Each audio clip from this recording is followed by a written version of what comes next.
اور اسی طرح حضرت موسیٰ علیہ السلام پر نازل ہونے والی کتابیں جو ہے صرف ان نبیوں کو ارپن تھی، نبیوں کو ارپن تھی، لیکن ان کے جو ماننے والے تھے ان کو بھی یاد نہیں تھی کہ ہم پر کرم ایسا تھا کہ اللہ تعالیٰ نے جس طرح اس کتاب کو نبی کریم صلی اللہ علیہ وسلم کے سینے میں محفوظ فرما دیا، اسی طرح صحابہ کرام نے، اسی طرح تمام مسلمانوں کے سینوں میں محفوظ فرما دیا۔ اور یہ ایک اعزاز ہے ہمارے حضور صلی اللہ علیہ وسلم تو وہ ذات وہ ہستی ہیں کہ یقین جانیے کہ ایک انگریز نے کتاب لکھی اور اس نے کہا کہ دنیا کا واحد انسان ہے کہ جس نے 63 سالہ زندگی میں کبھی جھوٹ نہیں بولا، 63 سالہ زندگی میں کبھی جھوٹ نہیں بولا۔ اب ہم اپنے گریبان میں جھانک کے دیکھیں کیا اس طرح ہم بھی ہیں، ہم دعویٰ کر سکتے ہیں؟ وہ تو غیر کہہ رہے ہیں، کیا ہم اپنے متعلق یہ بات کہہ سکتے ہیں؟ ہم تو اگر گھر میں بیٹھے ہیں، کسی نے دستخط نہیں ملا تو کہاں آئے ہیں، اور فون کر دیا جی اور فون پڑا ہے تو بچے کو دے دیا کہاں بھول گئے تھی، گھر چھوڑ گئے ہیں، یہ فون جو ہے گھر پڑا ہے، جب سمجھے نہیں تو یہ ساری باتیں میرے بھائیوں کس نے کر دیا؟ ہم نے کر دیا۔ مختصراً یہ قرآن پر ہے، قرآن کے ہم پر حقوق ہیں، انہوں نے والے فرمایا ہے، کیا کیا حقوق ہے؟ مختصر طور پر میں عرض کر دوں کہ قرآن میں جو ہے اللہ فرمایا کہ اللہ کی عبادت کرو، اس کے سوا کسی کی عبادت نہ کرو، یہ مسلمانوں کا نظریہ ہے، سچ اور حق ہے۔ اور قرآن نے فرمایا کہ اپنے نبی کی اطاعت کرو، اس سے محبت کرو، ان کی اتباع کرو، ان کا حکم مانو۔ اور اسی طرح قرآن نے فرمایا 3 جگہ کہ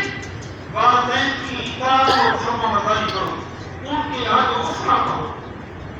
اگر کوئی بندہ نماز 5 گنا نماز پڑھتا ہے، قرآن کی تلاوت کرتا ہے، لیکن والدین کا احترام نہیں کرتا، والدین کا گستاخ ہے، تو سن لو کہ اس کی کوئی عبادت قبول نہیں ہے، اس کی عبادت جو ہے اس کے منہ پر بات دی جائے گی۔ قرآن نے ہمسائے کے حقوق سے متعلق بھی بتایا ہے۔ اگر تمہیں فاروق کا سب کچھ فرما دیا، آپ فرماتے ہیں تم امیر ہو اور تمہارا ہمسایہ غریب ہے، تم نے گھر خریدے تو گھر کی چھلکے جو ہیں باہر مت پھینکو، زمین میں دفن کر دو۔ تمہارے پاس تو پیسے ہیں، تم نے خرید کے اپنے بچوں کو کھلا دیے، تمہارے ہمسائے کے پاس پیسے نہیں ہے، وہ نہیں کھلا سکتے، ان کی راہ سے ڈرو، ان کی راہ سے ڈرو۔ تو کتنا واضح جو ہے پیغام ہے ہمارے نبی کریم صلی اللہ علیہ وسلم کا اور آپ کے صحابہ کا۔ قرآن کے ساتھ میرے بھائی بہت سی باتیں ہیں، میں جو ہے سب کا اب یہ کر رہا ہوں کہ ہمارے جو رہبر اور رہنما تھے انہوں نے قرآن کے ساتھ جو ہے قرآن کو قائم کیا۔ مثلاً امام اعظم رضی اللہ تعالیٰ کو ماہ رمضان میں 61 قرآن پاک ختم کرتے تھے۔ امام شافعی 60 قرآن شریف جو ہے وہ ختم کرتے تھے۔ حضرت عثمان غنی اور دوسرے کم صحابہ ہیں وہ ہر رات جو ہے وہ ہر رات 1 ختم قرآن پڑھتے تھے۔ تو ان کو نیند پیاری نہیں تھی، ان کو سکون جسمانی سکون کے لیے ان کو جو ہے وہ اللہ حکومت نہیں تھی، لیکن نہیں، اس لیے کہ جب وہ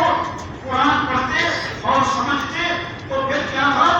ان کو جو ہے وہ اتنی لذت ہوتی، اتنی لذت آتی اور اتنا سکون آتا کہ سب کچھ بھول جاتے، ان کی تھکاوٹ بھی ختم ہو جاتی۔ تو میرے بھائیوں کو اس طرح طور پر میں یہ آپ کو بتاتا ہوں کہ ہمیں چاہیے کہ ہم جو ہے قرآن کے ساتھ تعلق قائم کریں، خود بھی پڑھیں، اپنے بچوں کو بھی پڑھائیں، خود بھی نمازی بنیں، اپنے بچوں کو بھی نمازی بنائیں۔ اسی طرح جو ہے رزق حلال کے لیے کوشش کریں، حرام سے اجتناب کریں۔ اگر برائی دیکھتے ہیں تو سیدنا صلی اللہ علیہ وسلم نے فرمایا کہ اگر طاقت ہے تو بطور بازو جو ہے وہ ختم کر دی جائے، اور بطور بازو اگر ختم نہیں کر سکتے تو زبان سے برا کہا جائے، زبان سے اگر برا نہیں کہہ سکتے تو دل میں جو ہے برا جانے، یہ کمزور ترین ایمان کی علامت ہے۔ بہرحال اللہ رب العزت ہم سب کو جو ہے قرآن کے ساتھ وابستگی اور تعلق قائم کرنے کی توفیق فراہم فرمائے۔ مسلمان جہاں کہیں دیکھیں پیچھے جا رہے ہیں، حالانکہ مسلمان اتنے کمزور نہیں ہیں، مسلمان طاقتور ہیں۔